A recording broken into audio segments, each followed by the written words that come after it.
Hey guys, welcome back to the channel. This is a story about what if Naruto was sent to Renma. Before I start, please support for more amazing content and do consider subscribing to my channel and share this video with your friends. This is written by Aergaia, link in description and support writer. Let's start the video. Enter a new rival. Renma Saddam, a name that is reviled or revered depending on who you asked. It is a name that carries a weight of righteousness as well as horrible stigma. A name that belongs to the person who is always the center of attention in the town of Narima. But as of this moment he was missing from the lives of everyone in the ward, the after effects were felt amongst the populace. Normal people went about their days as joyful as they've ever been, the constant scare of falling rubble and psychotic superhumans, no longer a threat, but the same couldn't be said for those whose lives were irrevocably changed because of the martial artist. Without him there was nothing for them to do, no real reason to be how they've been, and without him there was a void that couldn't be filled. Life in Narima went back to normal as it was before Renma ever appeared. The pigtailed boy in question had an odd condition to say the least, an ancient Chinese curse that causes him to transform into a beautiful red-headed woman when splashed with cold water, yet is luckily reversed with hot water. This was part of the cause for his sudden exit, the other half of the responsibility was due to his fiancée Akane Tendo. You see, Akane had a violent temper. She was also a bit neurotic when it came to Renma, and she always showed it through brash acts involving fists, kicks or slaps, and in some cases it included a weapon. One morning had Renma chasing his father during a fight, a common occurrence in the Saddam family, and he had accidentally ruined the inedible breakfast made by his fiancée, who took her anger out on him by swinging a cast iron pan, to which he had narrowly avoided. But though he was an accomplished martial artist, in fact one of the greatest in his town and the best of his generation, he had leaned back too far and too close to the koi pond the Tendo family had in their backyard. With motion and gravity working against him, as well as no solid object for him to grasp onto, he had bashed his head on a stone, changing his personality from a confident masculine teen boy to that of a meek and demure girl. Renma had always considered himself a man, a peak male figure standing amongst the boys who would attest themselves as men. Even as a woman Renma had held his masculinity in high regard, doing anything remotely feminine being almost physically painful. So when he awoke as a woman, both in body and mind, it threw everyone into shock. Many of Renma's companions threw a fit, Akane felt uncomfortable, Genma and Sound, Renma and Akane's fathers respectively, tried to forcibly change Renma's gender through acts that would now be considered mentally abusive. Though all attempts were made with good intentions, all they did was drive a wedge between the Retid and the family. Efforts to strike her ended in evasion, emasculating phrases had no effect, and violence in general, something she used to thrive upon, was ended with a vehement abhorrence. Nobody knew what to do, Akane herself had no idea how to deal with her fiancé, declaring herself a girl. Too tense at the concept of the person she loved becoming one of her own gender was too unbearable for her to witness. And without the solution of violence she normally used against him, she couldn't do anything to persuade Renma or change her mind. It tore her up inside, so she did the only thing she could, which was to avoid her fiancé altogether.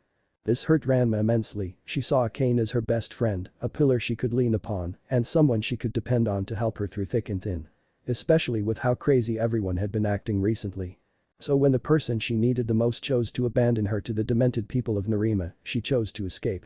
With the fear of fighting as well as the mentality of a Yamato Nadeshiko, Renma had no choice but to remove herself entirely from the town and leave. Picking up her old faithful travel pack, Renma hoisted it up easily with deceptive strength, which an outsider would have gawked at in awe, since the bag could have fit her entire body inside of it. Leaning over to see her father's snoring face, she quickly kissed his cheek with a forlorn look. "Goodbye father, I hope you can be happy without me." She passed Akane's room with a glance, a small flicker of doubt, and hurt crossed her face, saying goodbye to her was something she couldn't do. Even if leaving pained her more than everyone's disapproval, she had to. In the middle of the night Renma had absconded with all of her travel necessities and disappeared into the night. That was 2 months ago. Tendo residence family room. "Come on Akane, you can't keep moping around like this, it's undignified," came the almost concerned tone. "MMNH," came the unenthused response. Akane was sulking at the dinner table, chin flat upon it as she sulked in acute depression. "If you miss Renma that much, why don't you just admit it?" her sister Nabiki commented, which earned a more energetic rebuttal. "Because he's a jerk," the brunette said as she sat straight. Nabiki raised an eyebrow at her, she had known her sister was in denial at loving her fiancé, but this was getting ridiculous. Ever since Renma escaped the madness that was Narima, everyone tried searching for him for a week, even Akane. Obviously, there had been no such luck locating the missing Retid, hell even Cologne, and her Amazon resourcefulness couldn't find him, much less the perverted grandmaster of the anything goes school Hapasai. And those two were legendary in their borderline mythical skills. Ranma isn't going to come back if you brood any harder. Nabiki stated. I'm not brooding. I'm just waiting for something exciting to happen. Akane said more to herself than her sister. Raising a can of soda to her lips, the brown-haired sister gazed out into the open sky. Aren't we all? A moment of melancholic silence passed between the siblings before a loud familiar voice made itself known. I'm home. Immediately, with more energy than she had shown in the past month and a half, Akane leapt up from her seated position and ran towards the front door. There, standing no worse for wear, not even so much as dirt on his face or hair out of order, was her now male fiancé, staring at her with the same gaze he had since before he had hit his head. Sup Kane, when's din? The black-haired boy didn't get to finish before he was tackled into a fierce hug. Akane began to cry into his silk shirt and Ranma couldn't do anything except awkwardly pat her on the head in an effort to console her. Leaning against a wall a bit away was Nabiki, wearing an amused smirk. So anything interesting happen? So you seriously have no memory of the past 2 months? Akane questioned inquisitively. The shock of Ranma's abrupt arrival had now faded and what was left was curiosity. She was watching her fiancé mercilessly gorge on rice and fish as they all disappeared within his ravenous maw, chopsticks blurring as he shoveled more and more food into his gullet. It would have been a disgusting sight had it not been routine. Nope, nothing. All I remember is just blacking out and waking up in the next town over. I figured Akane musta hit me again and I just ran back home like always. He said casually in between bites. Being admonished a bit by Akane for being a bit of a slob. Nabiki was sitting across from him, rapt at attention to try to solve this mystery. Elbow to table and hand under cheek, she listed off everything that had happened. So you mean to tell me that you have no recollection of being a girl? Not just any girl, but a girly girl. One that was almost able to rival Kasumi in femininity and ran away because everyone tried to turn you back into your old self. She said with a deadpan, it should be almost impossible to forget something like that. Then again, Ranma did have amnesia of being a boy. I'm telling you, I don't remember any of it. Besides, I'm back, aren't I? He said with finality, and the Tendo sisters couldn't help but agree. There wasn't really anything they could glean from inquiring about something Ranma had forgotten about. And seeing as there hadn't been any new fiancés coming to pledge their undying love meant that everything should be a-okay. Meanwhile, a lone silhouette in a dark alleyway had picked up a strand of hair as red as crimson and smiled. Of course things wouldn't have been able to calm down for even a day following Ranma's sudden reappearance, as everyone had seemingly rose out of the grave to make Narima regain its status as a chaotic playground. School had been an experience what with known insane kendoist Ham Tadaaki Kuno announcing that Ranma was an evil spirit and that had come back from the dead to suck out the life force of anyone he had caught. Aside from the fact that his knowledge of ghosts was a mishmash of different monsters, it still rang plausible enough that he had convinced and enlisted known voodoo expert, red enthusiast Gassen Kugi to exorcise Ranma. The frail and waifish teen had tried using a nail and straw doll to hopefully inflict damage on the supposedly incorporeal martial artist, and when that didn't work, he had resorted to throwing salt in Ranma's face in hopes of banishing the evil entity. Though the only thing that got banished were both Kuno and Gassen Kugi as Ranma tied them both up with rope he found amongst the scrawny wannabe hexer's things and punted them out of sight. But that taken care of, Ranma proceeded to class but was blindsided by Ukyo Kuanji, his longtime best friend, as she cried a little now knowing that Ranma was back and okay. This unfortunately had the small downside of enraging Akane, who had kicked him out the window and into the waiting arms of Kadachi Kuno, who had simply been strolling by, antagonizing the Furinkan students.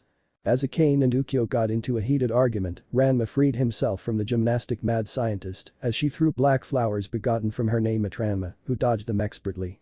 The flowers had been weaponized and exploded in purple clouds, expelling paralysis powder. Those that were unlucky to be caught within their range found themselves on the ground restrained by their own bodies. As Kadachi began laughing her trademark fanciful laugh, a new player arrived via bike. A purple-haired girl holding what appeared to be a takeout box had landed on Kadachi's head and knocked her out cold. This was Shampoo, Narima's powerhouse of a Chinese Amazon who had claimed Ranma as her love.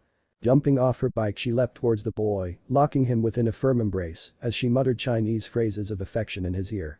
Not comprehending the numerous sexual advances she was trying to convey out of happiness that he didn't entirely vanish from her life, Ranma struggled against the death grip the Amazon had on him.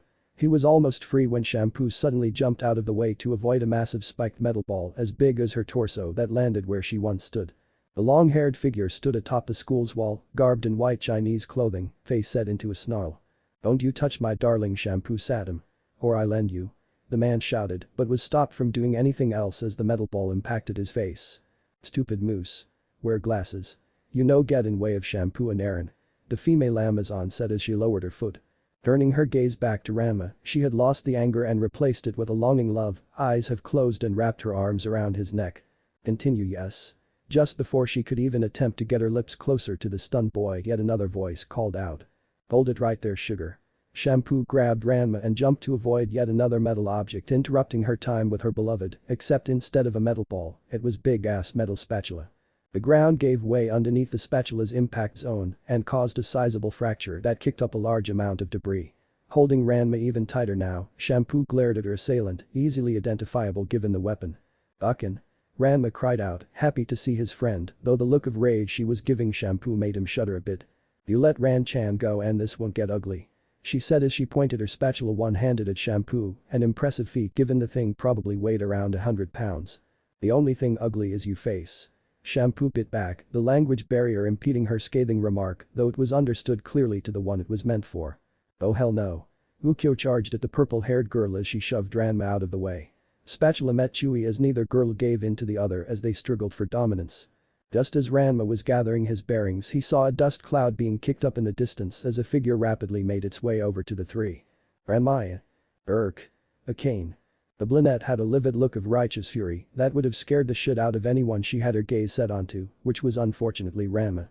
The boy of her ire had held up both hands to placate her, but unfortunately it wasn't enough as her rage deafened her otherwise, probably, working ears. Hang on a cane, it ain't what you think. He pleaded, already knowing the intended outcome that usually happens whenever his fiancées were involved. You jerk. There it was, the familiar feeling of a fist impacting his face. Ukyo and Shampoo stopped their fight to see the object of their affection fly through the air and straight into the school's pool. Ran-chan. Aaron. Came the simultaneous cries from both combatants as they ran towards the splash to not only help Renma, but hopefully get some one-on-one time to nurse him back to health. Renma-chan climbed out of the pool, her hair color changing to suit that of the shirt she wore as she muttered several obscenities about stupid tomboys. The moment of reprieve would have been appreciated with no small amount of gratitude from the soaked girl, but unfortunately in her life, such things were earned not given. Renma sat him. Prepare to die. The redeeded gracefully pirouetted through the air to dodge a red umbrella that impacted where she once was, its weight creating a decent-sized crater in the cement. Oh great, what do you want now, pork butt? Renma glared at her attacker, a boy around her age that wore a distinctive yellow bandana and shirt, his sharp canine showing past his lips as he snarled in anger. How dare you make a cane sad? The bandana boy swung his makeshift weapon in wide arcs, easily avoided by the other martial artist, as she ducked and leaned away from what would have been fatal hits to the average person. How? Is that my fault? Each exclamation came in between swings. Having enough, Renma uppercut the boy in the chin, lifting him off the ground and caused him to land on his back. But the boy was used to such abuse as he easily rose back up no worse for wear, simply rubbing his chin as he gave a cocky smirk. That all you got? Those 2 months haven't been kind to you, Renma, what have you been doing, picking flowers? Iridee glanced at her fist, Ryoga's right. I'm way weaker than I was before, what happened to me? She couldn't ponder more of her sudden weakness as Ryoga went back on the offensive. Gritting her teeth, Renma launched her counter-attack. Even if I'm weaker, I'm still faster. Kachu Tenshin Amagurikan. The chestnuts roasting on an open fire technique, though oddly named, was a fierce technique that utilized the performer's own speed and skill to launch rapid blows at blinding speed. Ryoga, though hardened through training to withstand blows strong enough to destroy concrete, was unable to keep up with his opponent's speed, being overwhelmed by the numerous blows that rained down upon him. Hundreds upon hundreds of fists fired down on his face as Renma skillfully struck precise spots over and over to maximize her damage. With one last fist extended outward, she launched Ryoga away and back onto the ground. Renma found herself panting heavily, the exertion taking its toll as she had to put both her hands on her knees to catch her breath. What is with me? I can barely beat Ryoga, and I'm already out of breath doing the Amagurikan, that move is my bread and butter. She couldn't believe it, maybe those 2 months everyone had been raving on about were actually true. What the hell was she doing then? Obviously not training given how out of shape she was, if only she could remember what had happened during her disappearance. As she exited out of the entrance to the pool, she was met with her cast of colorful aggressors. Shampoo and Ukyo were side by side as they bashed the other, as if they were race cars trying to run the other off track. Moose had come in swinging a particularly deadly sickle and chain with a weight at the end, shouting obscenities that all led to Renma being a curse upon his life for stealing Shampoo. Meanwhile Kuno had broken free from his bonds as he carried his Bakken overhead in a double-handed fashion as Gosenkugi held on for dear life, grasping his training guy, flailing about like a wind chime. Kodachi was skipping towards her as she twirled an unassuming ribbon that somehow generated black rose petals that littered the school grounds. And finally was Ryoga flanking from behind, seething with anger as he had just gotten his second wind ready to pounce and grind the pig-tailed martial artist into the dust. It looked like the Kunos weren't paying attention to what Ranma gender was at the moment and we're just following the bandwagon. Ranma honey come here. Aaron go to shampoo. Sadam. Take this. Fist of the White Swan. Sadam you evil fiend. Taste the wrath of my blade. Kuno senpai slew down. Ranma darling leave those harlots and jump into my embrace. Ranma Sadam prepare to die. Everyone dove to Ranma, who could only hold her arms up in defense, all the while wondering. Why does all this crap happen to me? Closing her eyes and waiting for the inevitable, Ranma had braced for a painful impact that never came. Cautiously opening her eyes, she found that everyone had been laid out on the ground as she herself felt comforted by a warm embrace. Looking up at whoever was holding her, the Redeed came face to face with the oddest-looking man she had ever seen. Wild spiky blonde hair, whisker marks on his cheeks, and a peach-like complexion she thought only existed in the land of Gaijins that all contributed to a face that was giving her an ear-to-ear smile with his eyes closed. Sorry I'm a little late. I had a bit of trouble finding you Ranma-chan, but a hero always comes at the last second nah. Surprisingly, his voice was in perfect Japanese, nothing about it hinted a foreign accent. Redeed was frozen in his protective hug, something about this guy seemed extremely familiar, but for the life of her, she couldn't remember where she had seen him before. Blinking a couple of times, she realized she was being hugged by a guy and immediately slugged him in the face. You fit? Came the startled reply as the blonde was rocketed backwards from an outstretched fist. Hands off buddy. Ranma exclaimed as she glared towards the downed teen. She then finally took into account all of the fighters that were only now struggling to get back up. He took them all out in an instant, that's some crazy speed. Even Ryoga got knocked down and that guy can tank a telephone pole to the face. This guy ain't a pushover. The mystery boy had sat up holding his injured cheek, a bit of hurt in his eyes, but it was more of a betrayed look rather than one begotten from pain. Oi. What was that for? Aren't you happy to see me? He cried out, confusion plastered over his face. I don't even know you pal. She yelled, pointing a finger in his direction. The boy got up as he seemed to remember something and immediately dashed over to her, cheek already seemingly healed. Oh come on Ranma-chan. You can't seriously still be mad at me for eating your strawberry. I said I was sorry. The redeeded martial artist placed a palm underneath his chin and struggled against his attempts to hug and make up. Look buddy, I don't know who you are and you've clearly got the wrong person. I ain't no Ranma-chan.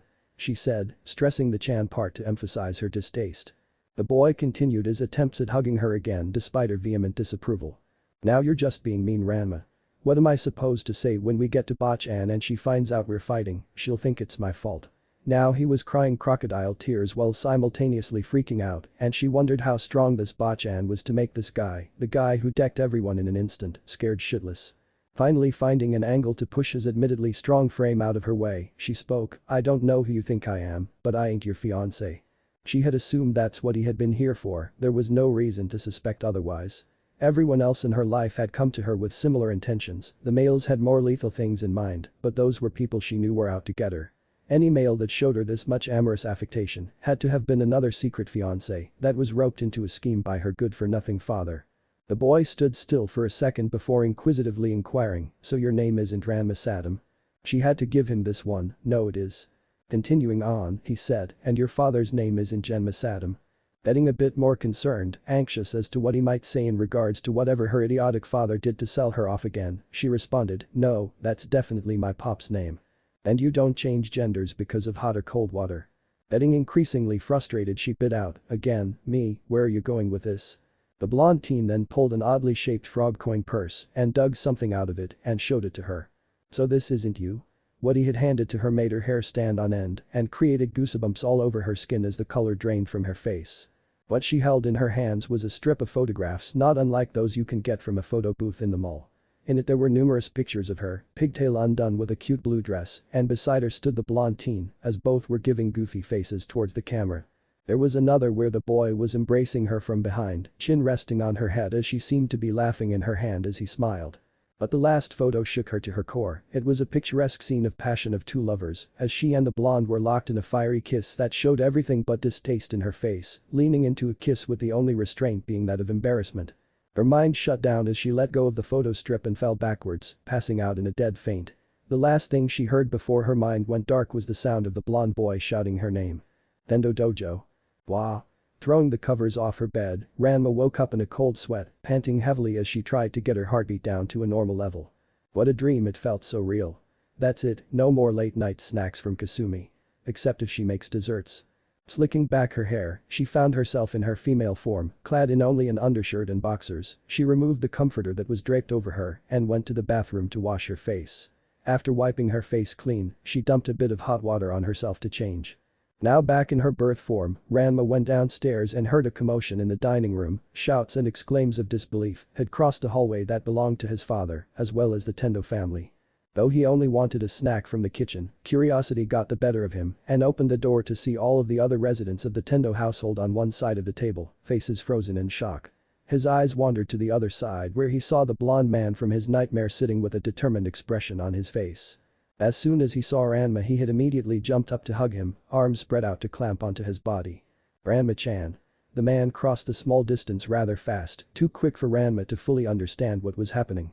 The odd thing was that the blonde teen didn't seem to mind that the person he was hugging was a boy, squeezing him with a warm comfort that created conflicted feelings within the black-haired teen.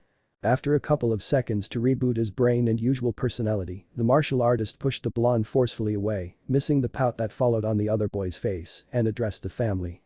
Alright, can someone tell me who this guy is? Pointing a finger towards his confusion. The mysterious stranger had a look of disbelief on his face as Kasumi, the eldest Tendo daughter, spoke up to answer. Well, Renma, it seems this young man is your boyfriend. The pig-tailed teen stuck a pinky in his ear and twisted it around. Sorry Kasumi, I don't think I heard you properly, could have sworn you said boyfriend. The look of support that Kasumi gave him made him stumble as if he was hit in the stomach. Catching himself using the doorway, he vehemently denied, no way. No way I got a boyfriend. That was when it came backed him up, that's right. Renma would never date a boy. Sound and Genma then added their 2 cents, that's quite right, Akane here is his fiancé. He says as he placed both hands on his daughter's shoulders, the boy has never showed any interest in men, that's only something a woman would do. Nabiki had wisely kept quiet, deep in thought as she surveyed everyone's reactions, Kasumi's disbelief, Renma and Akane's denial, and the two fathers' repudiation at the idea of Mr. Man among men dating another boy. As she scanned the stranger's emotions, she saw that he was upset, as if he couldn't believe what was happening right in front of him. She calmly made a statement over everyone's outcries that asked, when did you start dating Renma? Everyone turned to look at her, even the stranger tilted his head, wondering why she would ask that. Scratching the back of his head, he awkwardly answered about 2 months ago. Everything slowly clicked into place as everyone realized what that meant, even Renma understood how he of all people could nab a boyfriend. That was when Renma left us thinking he was a girl. Kasumi voiced aloud, saying what everyone was thinking. Huh? What do you mean? The boy asked, clearly confused being left out of the loop. How did you meet Renma? Nabiki asked, and instantly the teen's face grew into a dopey smile as he recalled his first meeting. Oh that? It all started when? 2 months ago. Ooh, where do I go? I knew I should have taken a map with me. A frantic Redeed said, carrying an impressive if not worn out backpack that was practically as big as she was. Renma was lost, thankfully not as much as her bandana wearing associate, but she couldn't figure out where she was. Aimlessly wandering for a day brought her to a new town with impressive sights and sounds that were wholly unfamiliar to the suburban landscape she had grown accustomed to. The place where she found herself was one of technological advancement, new cars with sleek designs, compared to their bulky inferiors back in Narima, glass windows, as far as the eye could see providing gateways into cultured clothing, far prettier than anything she had seen or worn before, and astounding buildings that dared to touch the sky, that were high enough that she could not see the top from down below. Thoughts of being adrift amidst a land unknown did not stop her from admiring and appreciating the city. Renma's eyes sparkled with envy at the boutiques, her mouth began salivating at the smell coming from the local bakeries, and she hummed and swayed to the music that blessed her ears from street musicians. Oh, if only I had some extra money. She regretted leaving the Tendo home as abruptly as she did, but she could not fault herself for doing so. Seeing everyone you love staring at you as if you were a different person was painful to see, and she didn't know if she would be able to bear that day in and out. Sighing once again at her misfortune, Renma sat by a fountain and lazily dipped her hand in the water as she laid down on her side. She didn't know where to go, what to do, or who to turn to. What does a girl do all by herself? Just then, destiny kicked into overdrive. Hey there little miss, you here by yourself? Looking up, the Redeed saw two looming figures hovering over her, both looked like typical delinquents. One on the left wearing a shabby Gakurin uniform with bleached hair and piercings, and the other having a similar uniform, but with aviator glasses and a pompadour. Damn bro. Look at the hooters she's got. The blonde-haired one exclaimed, gazing at Ranma's chest with unashamed eyes. Grinning in delight, the one with the pompadour quickly grabbed Ranma's hand. Why don't you come with us huh? Don't worry we'll show you a good time. Actively pulling on her wrist, Ranma did her best to get him to let go, quickly yanking her arm away. No. She yelled, jerking her arm away from the abrasive man, though the results were not expected. Usually during this situation the woman tries to get away, but finds the man's grip to be too strong to escape, but not Ranma Saddam. Years of honing her body had the added benefit of Herculean strength that her body remembered, even if her mind didn't. When Ranma moved her arm, the delinquent moved with it, with power she didn't know she had. Ranma had essentially tossed him over her shoulder, with as much ease as someone throwing salt over their shoulder to get rid of any bad luck. Wah. Bro. Pompadour landed harshly against nearby trash cans, spreading its contents over the floor and on his body. The other thug quickly made his way over to check if his friend was okay. Ranma meanwhile was looking at her arm. Did I do that? She didn't realize she had this kind of strength inside of her. She remembered that incident back at the Tendo home where she instinctively punched grandfather Hapasai when he tried to threaten a cane. Ranma abhorred fighting, much less violence, but her body was trained in it, bathing itself in the practice of how to kick ass, ever since she was a child. No matter what kind of danger she was in, her body knew what to do. You bitch. The proclamation had caused her to turn to see the thug getting up, plucking a banana peel off his head. Make a fool of me huh? You better prepare yourself. Get her. Pompadour and his bleach-haired buddy both started charging the Redeed with outstretched hands, intent on getting their hands on her. What they didn't expect was a series of punches so fast that they never even knew they got hit until they woke up in pain. Pachu tension Amagurikan. She shouted instinctively and fists blurred, bodies went flying and teeth freed. Shocked at the rather violent development, Ranma quickly made sure both thugs were still breathing before quickly making her get away, angry at herself for hurting those boys, no matter how rude they were. Little did she know that there was a spectator watching her every move, awed at the display of speed and technique who quickly followed after her. Finally feeling as if she had gotten far away enough, Ranma collapsed on a nearby bench with a sigh. It wasn't her intention to pummel those boys, but she had no control over herself. Feeling a bit down, she didn't notice that someone was approaching until they sat down right beside her, their presence accompanied by a slight depression in the bench, as well as an audible plop. A bit surprised, Ranma turned towards the new face, only to see bright and unique features usually seen in Americans. Sunny gold hair, tan peach skin, and brilliantly bright blue eyes. The only thing that stuck out more prominently than his Caucasian features were the 6 marks adorning his face, each equidistant from each other, bearing a remarkable resemblance to whiskers. Something inside of her became frightened. For some reason she was associating the whisker marks with something she couldn't remember, but for whatever reason had her terrified. If the newcomer noticed her fear, he didn't acknowledge it, and as soon as the stranger noticed she was staring at him, he closed both of his eyes and gave her a dazzling smile. The boy wore an odd set of clothing. A partially unbuttoned white dress shirt, a long black coat that was red on the inside with its sleeves rolled up, loose-fitting pants held up with a tied white string, brown sandals, and a black headband with a white swirl on it that was also present on the back of his coat. Humming away from a precarious situation had the Redeed on edge, and coupled with some irrational fear with whiskers, made it even worse, but as soon as she saw that smile with the closed eyes, she was reminded of foxes, and that thought instantly dispelled her fears for whatever reason. "See, can I help you?" she asked timidly, though he seemed nice. This was eerily similar to the situation she had just ran from. "I saw what you did back there." And immediately the amnesiac martial artist began to worry. Was he going to turn her over to the police? Was he another delinquent? Was he a friend of theirs? Numerous thoughts and scenarios began to fill her mind as she tried her best to figure out what the boy wanted from her. "You completely nailed him, you know. Not only did you outclass them in speed, but you could have probably broken every bone in their bodies." If she felt bad then, his words made her feel even worse. Ranma dropped her head in shame as the boy continued. "The amount of hits those guys took will probably land them a couple of days in the hospital. I think I saw a tooth fly out too."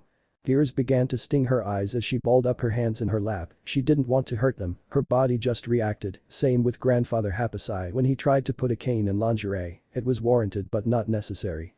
Now those guys will probably never approach another woman in their lives. Her hands clenched as did her heart, she wasn't that kind of person. She wasn't. And I gotta say, you were awesome. She snapped her head towards him, the smile had never left his face. You were like bam. POW. And sent those guys flying. I've never seen anything like that before. I'm fast but your fists were like lightning, it was amazing, you must have hit them like 100 times. The blonde gushed, making her blush in embarrassment. It was odd she still felt bad for hurting them, but the blonde's glee was infectious. I didn't mean to hurt them, I'd rather they left me alone, but something in me lashed out and by the time I realized it they were already on the ground. Back to self-deprecation, Renma slumped her shoulders, she didn't expect the stranger to reach out and touch her shoulder in a comforting way. Don't worry about it, those two are always going around harassing girls around here, since it's usually harmless and just all talk I let them be, but sometimes I gotta show 'em why it's bad to get handsy. If anything you did my job for me. Maybe now they'll think twice before they do something like that again. He said with a wide grin.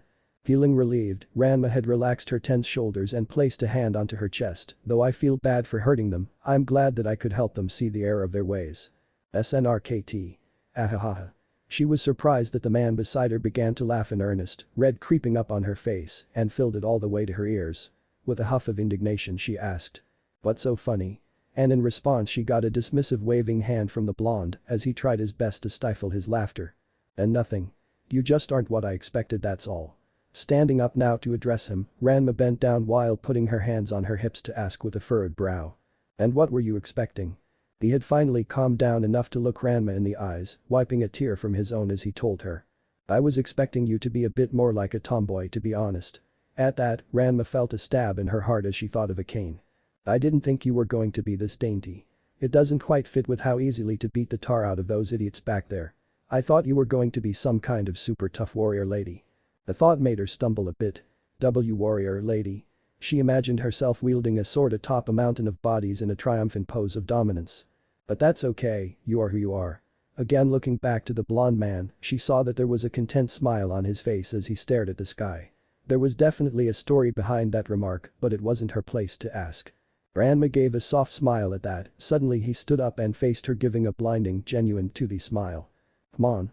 The man took her hand into his and was met with a little reluctance. Where are you taking me? I saw you before, you know, hard to miss a cute girl like you staring at all the sweets at the bakery. He grinned cheekily. Renma blushed, she didn't realize people could have been watching. She was just so enamored with the city that everything else seemed to just fade into the background, something she wished she could do right now. Also, cute. No one had ever called her cute before, well, grandfather Hapasai did, but that was just familial affection, right? Renma's cheeks burned red as she was lifted up out of her seat, pulled by the arguably cute and kind stranger. You still didn't answer my question. She yelled indignantly, the man might have been good looking, but that didn't mean she was going to just go with him. I'm going to take you around the city and see the sights. There's a bunch of things you gotta go see. The man's elation was genuine, and Renma could feel the warmth in her hand that seemed to radiate from the stranger. Wait. I don't even know your name. The man stopped abruptly and turned to face her proper. Ah, sorry about that, Bach-an always gets on my case for being so spontaneous. He said as he scratched his whiskered cheek with embarrassment. My name's Naruto Uzumaki. It's nice to meet you, Warrior-chan. Naruto gave her another smile with a thumbs up and a closed eye. It could have been a trick of the light, but the Reed could have sworn a small glint appeared on his rather immaculate teeth. Warrior-chan. My name isn't Warrior-chan Uzumaki-san, it's Renma. Renma sat him. She bowed politely. Renma-chan then. Naruto didn't seem to notice the martial artist's blush as he informally addressed her by her first name. Before she could even make a protest that she didn't even know him that well, she was interrupted. You don't need to call me Uzumaki-san, just call me Naruto-k. It was getting increasingly difficult to refuse him, his giddiness was rather infectious. He held out a hand and looked at Renma with an expectant gaze. Sorry for dragging you along like that, I don't want you to think I'm as bad as those other guys, but I couldn't help it. I've never seen a girl like you. Damn this blush. Renma shyly tucked her hair behind her ear as she did her best to avoid looking anywhere but in front of her. Come on, I'll show you everything you'll ever need in Konoha. Funny enough, that smile of his seemed contagious. She couldn't help sporting one of her own. Present. And a month later and we kissed. Naruto finished. Shock was present among the faces of the Tendo residents, disbelief was on the Sadams, and alligator tears were being shed by one Hapasai. Oh Renma, how could you? I can't believe that you pretended to fake an injury and got a lover. Do you really hate me that much? Hapasai cried. Renma stomped his foot in anger, of course I do. Wait, no, he's not my lover, besides I'm a guy. Why does that matter? Came a determined reply. Ranma froze as Hapasai and the rest of the family turned back to stare at Naruto, who had both hands behind his head with a quizzical look on his face. What are you talking about? Ranma asked fearfully. Exactly what I mean, I know you change into a boy and I don't have a problem with it. Besides, we've already done it. Ranma was just about ready to pass out again. What is the meaning of this, Ranma? Ranma boy, you better start explaining. What do you mean did it? She yelled at Naruto as she slammed both of her hands on the table. Naruto then got an embarrassed look on his face. You're really gonna make me say it? At this point everyone was about to fall into hysterics. Just tell us already. Kissing, of course. Being a boy or girl never stopped us from kissing. The blonde said with a hearty smile. Everyone fell flat on their faces. Ranma and Akane both angrily yelled, that's what you meant. Still a bit confused, Naruto nodded in confirmation. The Tendo family all sighed in relief as Ranma let out a breath he didn't realize he was holding. Did he really kiss this guy? As a guy. He couldn't wrap his head around such a thing, let alone imagine it. It'd be like he kissed Ryoga, and that was a thought that would take a while to scrub from his brain. Do you want to see our first kiss? He said exuberantly, acting as if he were a proud parent. He then flashed a photo strip and Ranma had recognized it as the one he had been shown before he had passed out. As everyone huddled together to get a good look, the pigtailed teen snatched the strip and ripped it apart as fast as he could. Hey! The blonde yelled indignantly. Oops, oh well, guess no one will know. He said with a grin on his face. Naruto rummaged through his pants and fished out more photo strips, all identical to the one Ranma had just torn. Don't mind him, Ranma-chan always rips up our photos because of how embarrassed he gets. Luckily I keep the originals at home, so everyone gets a copy. He threw all the strips into the air and despite Ranma performing the Amagurikan, he was unable to stop Hapasai from taking one for himself. This is… Ranma, how could you? Everyone again huddled around the picture and widened their eyes as they saw the happy couple doing full lip-on-lip contact. Sadam. You disrespectful brat. What about Akane? Both fathers had jumped at Ranma to throttle him. Naruto had a massive grin on his face as he shouted, Ranma-chan. Take them down gently. Everyone had noticed the specific poignant way the blonde stressed gently but were taken aback as Ranma had parried the father's attacks with practiced ease. A sparkle shone in the pigtailed teen's eyes as he struck specific points on their bodies before executing a palm thrust on both of their chests. Both fathers were on the ground in pain, unable to move. As everyone's jaw dropped at the graceful takedown. Ranma, what was that? Akane voiced for everyone. Looking at his hands, the pigtailed teen wondered the same. How did I do that? See? I knew you could still do it, Ranma-chan. Before anyone realized, the whiskered teen had gotten out of his seat at the table and hugged the martial artist from behind. It was a beautiful execution of a shoulder shove into a palm thrust combo that launched Naruto away, forcing him to stumble over the dinner table, causing a rather painful looking fumble. Wah.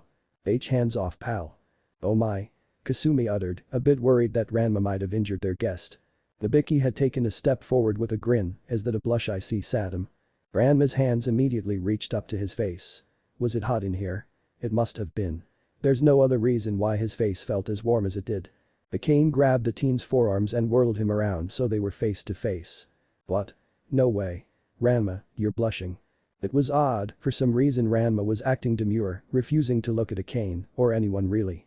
Hapasai was unnaturally quiet, so quiet that the rest of the Tendo household nearly forgot he was there. That technique. The palm thrust combo Ranma performed had sparked a fascination within the diminutive man. Ranma, where did you learn to do that? He asked seriously. Forgetting Ranma's effeminate attitude for the moment, everyone turned their attention to the grandmaster of anything goes. What you mean? It was just a coming out of his embarrassment he realized he was short of an answer. Is it that weird grandfather Hapasai? Kasumi questioned, she had never truly paid attention to the different aspects of martial arts, instead simply grouping the entire practice underneath a part of her brain labeled roughhousing playing. Hey yeah. How come you didn't punch him? The youngest sister queried. What you mean, I didn't want to hurt him? Ranma argued. Nabiki got another mischievous look in her eyes again. Oh, don't want to hurt your boyfriend Sadam. He's not his boyfriend. He's not my boyfriend. Came the simultaneous shouts from Akane and Ranma. Doing his best to change the subject, he tried to recall how he learned those weird moves. Where did I learn it from? NNNNGH. It was as if white noise was being played in her head with the loudest speakers imaginable. There was a fuzziness that Ranma couldn't seem to push through. She had gripped the sides of her head with her hands and slumped down to her knees. Akane rushed up beside her but wasn't noticed by the retreat at all. Ma. Ryuke. She could barely make out Akane's voice through the ringing in her head. Someone then gently pried her hands off her head and caressed her face. She opened her eyes and saw that it was Naruto holding both of her cheeks trying to speak to her. Sound slowly came back to her, the world around her disappeared and all she could see was the face of the stranger. Ma. Cuss on my voice. She tentatively opened her eyes. Blue met blue. The face of a stranger morphed to the face of a friend. She knew that blonde hair, radiant and as golden as the rays of sun in the morning. She knew those eyes as deep and as colorful as the ocean, remembering the times she was lost in their gaze. Those 6 whisker marks that were unique only to one person. Then Naruto. A lilt was heard in her voice. It was unnoticeable to the others, but not to the one holding her. Ranma-chan. She darted forward and embraced the blonde who reciprocated the hug with earnestness. Akane stood in place, dumbfounded with her sisters in Hapasai. It was hard to believe that Ranma was fervently hugging Naruto right in front of them. It was made weirder since the pigtailed teen was currently male, squeezing the blonde like a life preserver. Though the situation felt alien to them, the blonde seemed all too happy to reciprocate the hug. There was no judgment, confusion, or befuddlement, just happiness. "Okay, that's enough," yelled Akane. She couldn't stand it anymore, be it the awkwardness of the silence or the weirdness of 2 men hugging intimately. She saw enough of that from her father and Genma as it is. The blonde stepped in between the two and separated them, her palm on their chests. "Hey Akane." The pigtailed teen looked around as familiarity and recognition sparked in her eyes. "Am I back at the dojo? What happened? Why are father and Sao Najisama lying on the floor?" she said demurely. But it felt incredibly off hearing such a formal and passive tone coming out of Ranma's body. "Stop talking like that," Akane yelled, making Ranma flinch in response. The pigtailed teen's hand shyly covered her mouth as she gave her fiancé a look of hurt. Akane recoiled a bit, already regretting her harsh words. Ranma had already run off once before, there was no need to make her run a second time. Before she could utter an apology, Naruto stepped in front of Ranma, his left arm held in front of her, shielding her from the blonde. "Apologize?" The frigid glare directed at her made Akane shudder. Before anything more could occur, a hand on the blonde's shoulder made him pause. Naruto turned to look at Ranma who just pleaded with him through her eyes. The pout on boy Ranma was still off-putting, but it was enough as it made Naruto sigh and relent. Eyebrows still furrowed, he clicked his tongue and looked away as Ranma stepped forward to address those still conscious. Before she uttered a word, she seemed to recognize something amiss and instead jogged to the pond, jumping over her father and Sound. Quickly splashing herself with water. The change was immediate, in the place of the muscular boy with black hair stood a petite Reed. She quickly made her way back to her original position in front of Naruto. Though her mannerisms were the same, they better fit her new form. The way she expressed herself seemed more natural, almost like she was slipping into a better fitting shoe. "I'm sorry for the trouble we've caused everyone, but I'm glad I got to see you again," she said with a bow. She turned to Naruto who gave her a pointed look of concern and she nodded in silent acknowledgement. "I know it's sudden, but we must take our leave. It was nice to see you all again, Akane-san, Kasumi-nichan, Nabiki-san, and Hapasai Ajayasama." "Why you can't?" Akane blurted out, surprising the Reed. "Akane-san." As the two had their moment, Naruto silently surveyed everyone's reactions. Disbelief, dismay, surprise, confusion. In the 2 months he had known Ranma she had never mentioned her life before she met him. He knew that something was amiss of course. No one as sweet as Ranma would have been left alone like she was when they first met. A girl without a home, friends, or even money. Nothing but her clothes and backpack accompanied her to Konoha.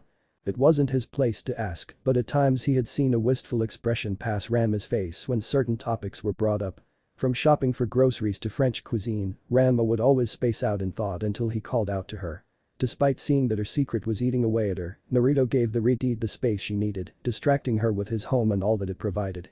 If she wanted to tell him then she would have, in time. But from what he saw of her hometown Naruto was unimpressed, or more specifically, he wasn't happy.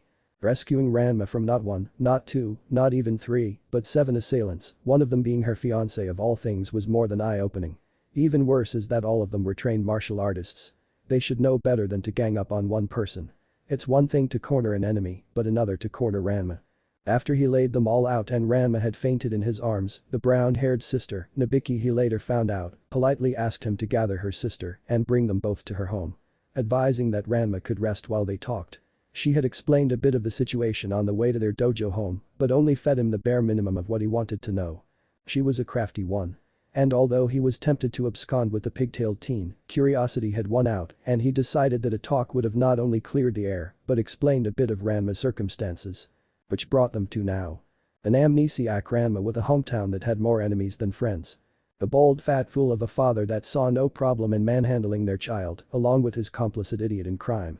An aggravated woman of a fiancé with a shrewd conniving older sister and a passive irresponsible eldest sister. And last, a diminutive gnome with more perverted energy than his late godfather. It was a mistake to sate his curiosity. There was no way he'd let Renma-chan stay here any longer than necessary, and now that she had gotten back her lost memories, the sooner they could leave this place the better. Back to the scene before him, he could tell the youngest Endo sister was getting desperate. He saw the hesitation in the Redeed's eyes when she saw the fear in her fiancé's. Despite not knowing Akane for long, he knew that both she and Renma-chan cared for each other. She was scared Renma would leave again, and Renma-chan was concerned for her aggressively angry brunette friend. Psyching herself up, Renma-chan placed a hand on her chest and took a deep calming breath. Akane-san, I know you don't want to hear this, but the male Renma you knew is gone. The fear in Akane's eyes was replaced with a haunting realization. She took a step back as if she were slapped in the face as Renma-chan continued. I understand what you're trying to say, but I'm a woman and I'm happy with Naruto. It almost looked like Akane was using every ounce of her strength to stay standing as she slowly wobbled over to the Redeed. As the youngest Endo reached her, she placed her hands on the smaller girl's shoulders and came face to face with her wayward fiancé, tears barely containing themselves in her eyes. Renma, please. This isn't who you are. Please just turn back into that stubborn and sensitive jerk. This nice, sweet person isn't you. Her legs finally caved and she collapsed to her knees, still holding on to Renma by her wrists, clinging to them like they were the last connection they shared. If you stay a girl, then who am I going to? She left the words hanging. The rest of her family had stared in silence, never seeing her this vulnerable before. Asumi looked panicked, she felt that this was too intimate of a moment to be seen by everyone. Hapasai was still deep in thought, although he too understood how important this was. Nabiki looked as concerned as she could be, although to anyone else it would have looked like it was just an intense stare. Renma-chan bent down and placed her hands on Akane's shoulders as carefully as she could, a gentle touch would be best to soften the blow. When the youngest Endo looked up at her, the Redeed could clearly see the tears streaming down her face. Akane instead saw her soon-to-be ex-fiancé look at her with care and compassion in her deep blue eyes, something she would have never thought possible, given the macho jerk he used to be. Renma-chan gave her a sad smile. Please, be happy without me, Akane. As devastating a statement like that would have been to anyone else, Akane's face morphed from disbelief to frustrated anger. Why you? Idiot. Blinded by rage, Akane grabbed the nearest object, which happened to be the upturned dining table, and picked it up by the leg.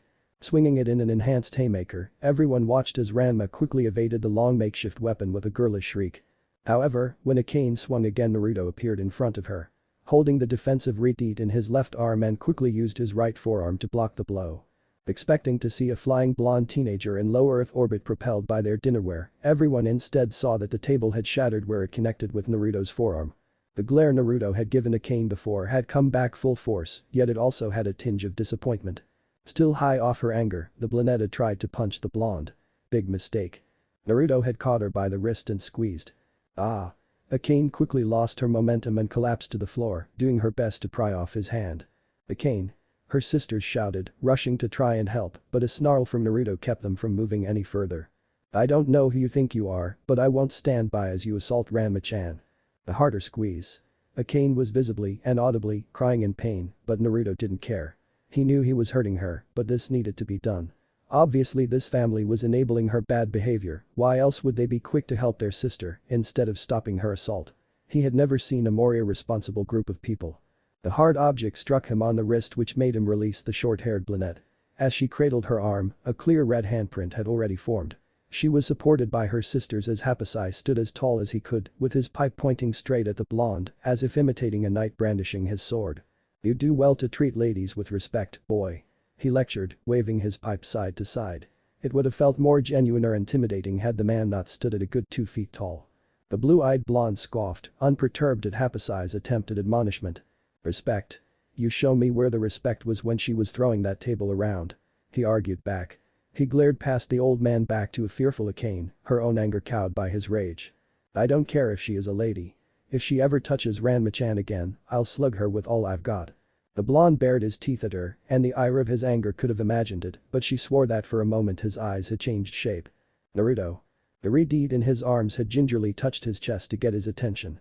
As he looked down at her, she pleaded with him yet again with her eyes as she shook her head side to side. She didn't need to say anything, he understood what she wanted. Forgive them. Frustrated, the blonde looked back and forth at giving the tendos their just desserts or acquiescing to Ranma-chan's request. Damn it. He couldn't say no to those baby blue eyes of hers. Sighing in defeat, Naruto relaxed his posture and let Ranma stand on her own. You guys better count every lucky star you have that Ranma doesn't hate you. I came here hoping that whatever home she left wasn't as bad as she thought, but I could have never believed you guys are even worse than whatever I could have imagined.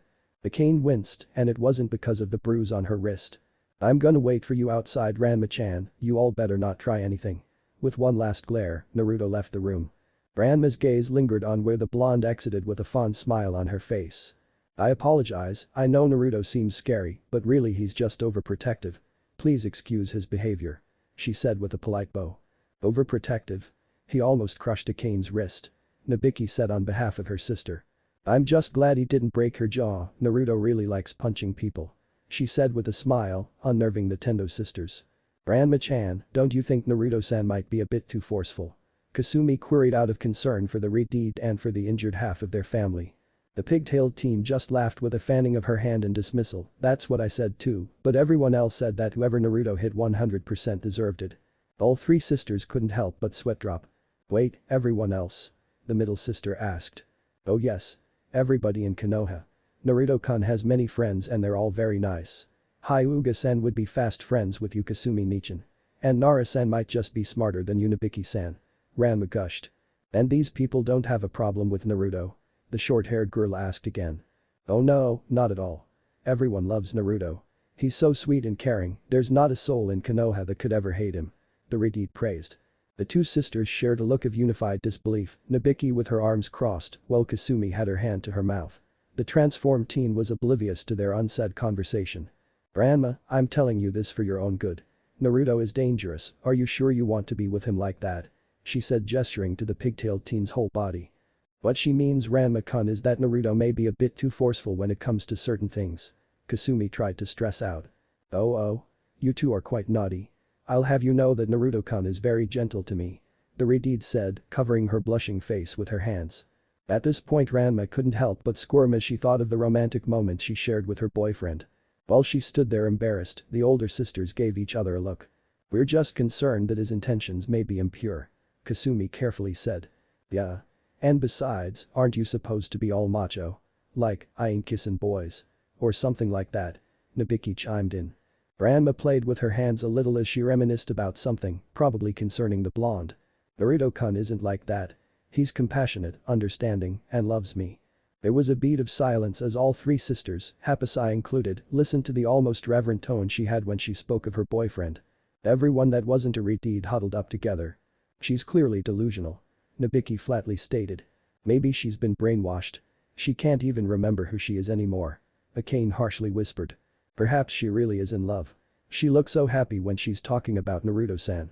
Kasumi figured. The other two sisters stared at the eldest with a deadpan stare. There was no way there wasn't anything sketchy going on. Just then they heard Hapasai clearing his throat to grab their attention. Girls. You're all wrong. This is much more serious than you might think. Hapasai's serious tone and demeanor made Akane sweat a bit in anxiety. Even Nabiki was taken slightly aback. Both slightly leaned inwards toward the man to listen to his explanation. This is clearly an attempt from Ranma to make me jealous. Anything more that could have been said was rendered moot as Akane and Nabiki angrily punted the small man into the stratosphere.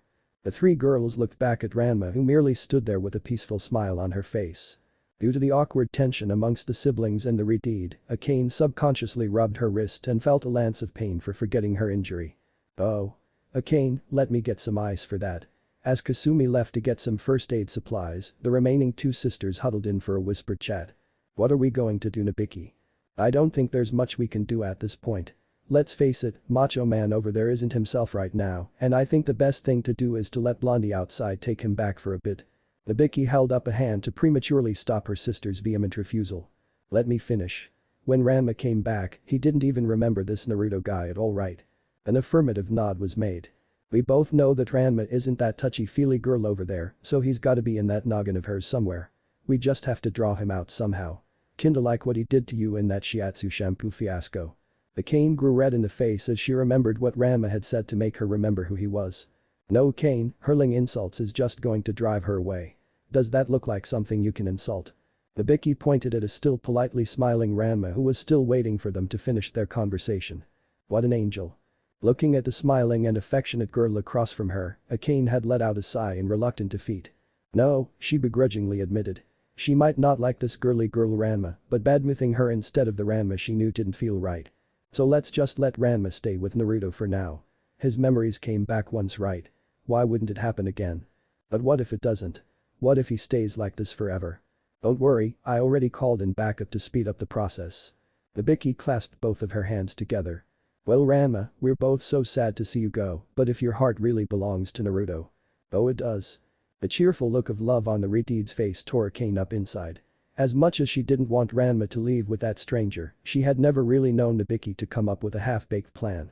Oh, are you leaving Renma-chan? Kasumi had just gotten back with an ice pack for Kane. I wish you didn't have to leave so soon. Kane was so worried about you the entire time you were gone. The brunette had grown red in the face having been called out like that. She wished her Renma had been the one to hear it and not this fake. Oh don't worry about that Kasumi-nichan, I'll make sure to visit as often as I can. Be sure to write. Nabiki said passively. Kane glared at her sister, where was this supposed backup at? Boom. A loud explosion rocked the house. That's from outside. Renma quickly left with Kasumi to see what happened. Kane sent a worried look to Nabiki who left her alone with a knowing smile. Multiple impacts and explosions could be heard by the time Kane and Nabiki arrived on the scene. What was supposed to be the front entrance of the Tendo household was instead a battlefield. It looked like a war was being fought right at their front door. Craters had littered the ground as well as scattered plants, torn up and ruined pavement, and what remained of their bamboo fence that led straight to the courtyard. Kasumi and Renma had similar looks of shock as they saw more explosions from what was clearly Hapasai's Happo fireburst attacks. Hey, quit it. You're ruining their yard. Naruto yelled as he nimbly dodged the volatile projectiles. After what you did to my silky darlings. Never. I won't stop until you're blown to smithereens, you thug. The diminutive man had tears in his eyes as he loaded up another volley. Whatever the blonde did angered the man enough that he had a full sack of combustibles just for him. Even my late godfather knew when to stop before going too far. He was perverted, but he never stooped so low as to steal underwear. Every girl within earshot sweat dropped at the info. Shampoo. Quickly now, while his attention is unhappy. Yes, great-grandmother. A woman that looked exactly like Hapasai with long silky white hair, minus a mustache, was running parallel to Naruto with a purple-haired girl running on the opposite side of him. It was an amazing sight. A 3v1 martial arts fight against Naruto's favor with two of the three being grandmasters. Hapasai had taken to carpet bombing their home with firecrackers, practically doing strafe runs as Naruto did his best to dodge the bomb blasts. Meanwhile, Cologne and Shampoo tried to clothesline the blonde, launching fast attacks from both sides of him that were either parried or blocked. As soon as they were fended off, Hapasai went in for another run of bombs. This was your plan. The Amazons. Kane yelled at her sister, a little in part due to shock, but mostly because the explosions Hapasai kept creating were almost deafening. Luckily Renma wasn't able to hear due to how loud the fight was. Look, you saw felt what that Naruto guy is capable of. He knocked around all the usual idiots in less than a second, anything less than the old coots won't make him sweat. With Cologne and Hapasai working together, even Blondie will have some trouble. While Kane couldn't fault her logic, did you have to make them fight at the house? Nonplussed, Nabiki retorted, I didn't think they'd get here that fast, and besides, did you really want Renma to leave? Kane wisely shut up and looked on towards the fight. Her excitement as a martial artist witnessing such an event was met with mixed feelings of jealousy and anxiety. To the average viewer, it was incredible. Punches and kicks were thrown at speeds Kane could barely follow. Hapasai had taken to be air support while Cologne pressured the blonde with Shampoo there to assist. Naruto was doing remarkably well considering who his opponents were. He's so fast, I think he's even faster than Renma. Kane took the opportunity to observe Naruto's fighting style, having only ever felt it for a brief second before she had been knocked out. From what she could see, it wasn't anything special. Though she wouldn't admit it aloud, her expertise in martial arts was the lowest out of all the other main players in Nerima, even, much to her chagrin, upperclassman Kuno. But even then, she could see that the way the blonde fought was wildly unrefined and crude. His techniques showed many openings, overextensions, and even a lack of proper focus. Was he not a martial artist? Despite his rudimentary technique, his physical abilities were phenomenal. He was somehow able to keep up with Cologne, who didn't look to be playing around in the slightest. In fact, aside from her fights with Hapasai and Ranma's Nico-Ken form, Akane had never seen the elder Amazon so frustrated. Shampoo on the other hand was such a non-factor to the blonde that she wasn't even registered as a threat, his main focus was kept on the Chinese Grandmaster. HMPH. With a grunt of exertion Cologne launched her attack. The staff-wielding woman wasn't like the other fighters in the ward, she didn't feel the need to call out her techniques unless it was to gloat about their superiority. So launching an Amagurikan at the blonde should have been something like a surprise attack given its deadly speed. Unfortunately for her, she had widened her already massive eyes to the size of dinner plates as the teen somehow parried her attempts to disable him. Did he just defend himself from the Amagurikan? Akane yelled aloud and the others were shocked as well. The only one to be able to successfully defend themselves against an Amagurikan was another Amagurikan user. Namely Ranma of course, and even he would have been hard-pressed to defend against all the attacks against a serious Cologne. That was fast old lady. Could have given Niji's trigram Thinji a run for its money. Naruto complimented. However, no one expected the 300-year-old grandma to have looked so surprised. What did you? Naruto took the opening she gave and grabbed her silk gown, throwing her into her granddaughter as both Amazons were launched into the tendo's outer wall. Before they even had a chance to bounce off the wall, the blonde closed the distance in an amazing display of speed and punched the both of them so hard the wall had shattered and both girls had been sent rolling into the street. Take this. Not wanting to be forgotten, Hapasai gleefully laughed as he launched another bomb at the blonde who did nothing to move. Naruto. Ranma-chan cried out in worry. Instead of dodging, this time Naruto actually caught it with a single hand. You can have this back you perv. In perfect form for a professional baseball player, Naruto had thrown the firecracker back at its creator at almost twice the speed. Hapasai had flailed around right before getting hit in the face with his beloved technique, being sent even further into the air before exploding in a beautiful display of lights. With the front of the Tendo house in shambles, Naruto dusted off his hands and began to walk back to the others, not caring to see how Hapasai fell through their dojo roof. Sorry. Did I keep you waiting long Ranma-chan? Ranma shook her head and just went in for a hug that the blonde was all too eager to reciprocate. Meanwhile, all three Tendo sisters couldn't help but hang their jaws open, although Akane and Nabiki were the ones that almost had theirs on the floor. Could anyone blame them?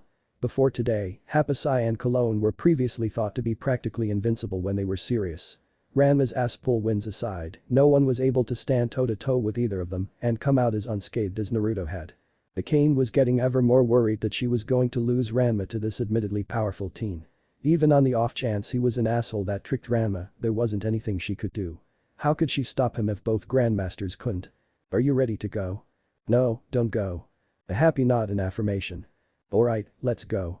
Tsunade Bachan should be waiting for us back home. They walked side by side, Ranma with a little more pep in her step than Akane would have wanted. Was this it? Was this how she lost Ranma? She looked at Kasumi who looked at her with pity. She glanced at Nabiki who shrugged and shook her head. This couldn't be how it ended. Ranma. How dare you? As if her prayers were answered, an obstacle suddenly popped up in front of the happy couple. An angry moose had stood directly in front of the entrance to their dojo blocking Naruto and Ranma. Something was wrong with the spectacled teen however, the short-haired brunette had never seen him this upset before. The master of hidden weapons had suddenly unleashed his fighting aura, an angry red had covered the teen from head to toe, and Akane could even see his eyes glaring pure hate from behind his thick glasses. Sadam, this time you have gone too far. How dare you hurt my shampoo like this? Akane quickly glanced over to the purple-haired Amazon, who had been propped up on one of the neighbor's walls in a sitting position. Cologne, however, was still lying down in the middle of the street. Yes, we know how he feels about Cologne. Akane offhandedly thought. Naruto had stepped forward and placed a protective arm in front of Ranma. Hey pal, she has nothing to do with this. I'm the one that did that. The blonde asserted, and like a switch Moose had turned his attention to the coat-wearing blonde. You? You're the one from earlier. Moose's eyes widened in recognition as he recalled how, just an hour prior, he had been knocked out next to the other Narima fighters by some unknown fighter. He began to chuckle, a creepy mirthless laugh that reminded Akane of that time Ryoga had first learned of the Shishi Hokkaidan. I see. In that case, both of you can go to hell. They didn't know where he hid it, but Moose had spawned the largest bomb any of them had ever seen from the space in his sleeves. It looked oddly cartoonish, being a hulking sphere of metal, but that didn't diminish the threat it posed. In the back of her mind, Akane thought the device looked familiar, but she didn't have the time to properly remember as Moose had thrown the explosive as easily as Hapasai did his firecrackers. It landed directly in front of them and was so heavy it caused all of them to jump a little. It even cracked the remaining bits of stone in their walkway that wasn't destroyed by Hapasai. The loud beeping noise could be heard, and with acute sight, one could see a red digital display counting down. 5. Naruto quickly moved Ranma behind him. 4. The cane reached out for Ranma. 3. Naruto pulled something out of his pocket. 2. The cane held Ranma close while the Redeed worriedly looked on at Naruto. 1. Rasengan. The high-pitched whine could be heard as something impacted the bomb. Whatever was making the shrill noise had also created an absurd amount of wind.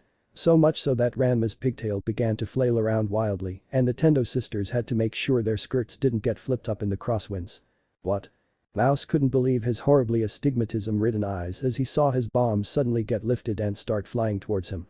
Try as he might, Moose couldn't escape the same fate that befell Hapasai and blew up in a spectacular fashion. The shock waves from the explosion were so great they had lifted Akane and her sisters off their feet. Good riddance. Naruto held his right hand up and yanked something into his palm with a loud smack. From where she was standing, Akane could barely see what it was. It looked to be a circular object with an odd picture of what appeared to be a younger Naruto giving a cocky smirk. A yo-yo? It's so ugly. Taking her attention off of Naruto's odd weapon of choice, Akane took a look at Ranma and saw that the Redeed was completely unconscious. Ranma. Ranma-chan. Naruto seemed to notice Ranma's condition as fast as she did and immediately came over to see what exactly was wrong. Ranma-chan. Ranma-chan. What's wrong with her? Naruto asked aloud. The sisters looked at each other before Kasumi gently took Ranma from Akane's hands, performing an initial inspection for any injuries. Despite the urgency of the situation, Akane had recognized how worried the blonde was for the Redeed. The confidence had been stripped away from him as he frantically looked over the unconscious martial artist. We need to take him to Dr. Tofu's. Yes, I think that's the best thing to do. I can't seem to find anything wrong with Ranma-kun. The eldest Tendo agreed.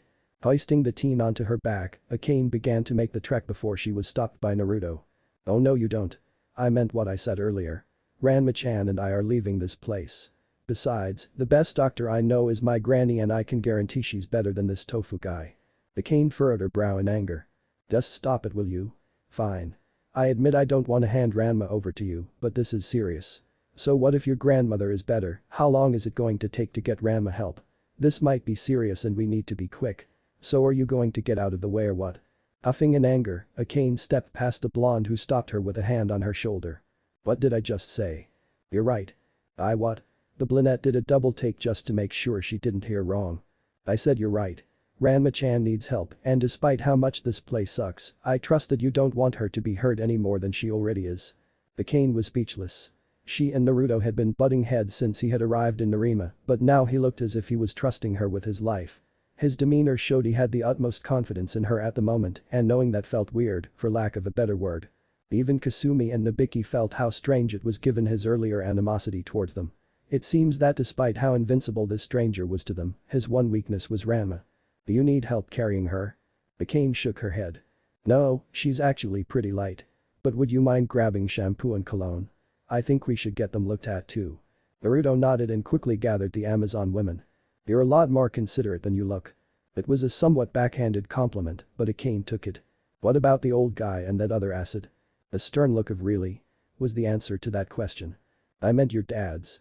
Naruto responded with a flat stare. Oh. I think they'll be fine. To be fair, the dynamic dumbuses had it coming and they bounced back from worse. With a nod, they all set out to Doc Tofu's clinic. Meanwhile. What do you mean you can't find them? An angry voice yelled over the phone. That idiot isn't my responsibility. Besides, they're probably just being a nuisance to everyone with their PDA came an annoyed response. Do I sense some jealousy in that comment? A snide voice teased. Naruto-kun isn't the type to do that. I agree. Naruto-kun does not use technology the way Yamanaka-san does. Different kind of PDA Lee. Do we have any idea where they are? A cool voice asked. I'm already on it, my sources will find them soon. Always on top of things aren't you Uchiha-san? If the Uchihas are on the case then we don't need to worry about anything. Besides, Naruto can take care of anything that comes their way. Just let me go. Akamaru and I will sniff them out faster than Niji and Sasuke could. Hell, even Shino would be better than that asset's resources. Everyone calm down. We need to figure out what we're gonna do when they get back. Sigh. A teen with pulled back hair tied in a spiky ponytail hung up his landline. With another sigh, he walked over to a window and opened it.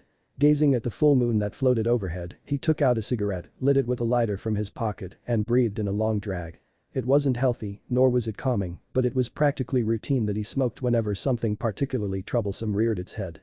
You know those things are bad for you. She advised, giving a pointed look at the cancer stick in his mouth. He chuckled. I know, it's just something I've gotten used to thanks to Asuma-sensei. He looked over to see a girl in his doorway, the light in the hallway illuminating her figure as she sauntered over to him. If you didn't speak so highly of him I'd think he was a terrible influence on you. Sensei had his ups and downs, but that's what made him such a great teacher. They stood in a comfortable silence, enjoying the breeze of the night as tobacco smoke mixed in with the scent of pine trees. So any news? Gaara's worried sick that something happened to our favorite idiot. Just the usual, but your brother should know better than we do that Naruto can handle anything. Still doesn't stop him from worrying. With what happened with Naruto is fine, and Renma is a good coping mechanism. Is that what you're calling it? Sasuke and Neji did their research. They're not going to last, despite what our residential knucklehead might think. Love is stupid, you know. It's troublesome. Give me one. Is little Miss Prefect asking me for a cigarette? She slapped him in the shoulder. Ass. He took out another stick and handed it to her. Before he could offer a light, she took out a match and struck it on his wall and used it to light her cigarette. A little too fluid for someone who's a stickler for the rules. Lighters ruin the taste with the chemicals in their fluid. Besides, I wasn't always a nice girl.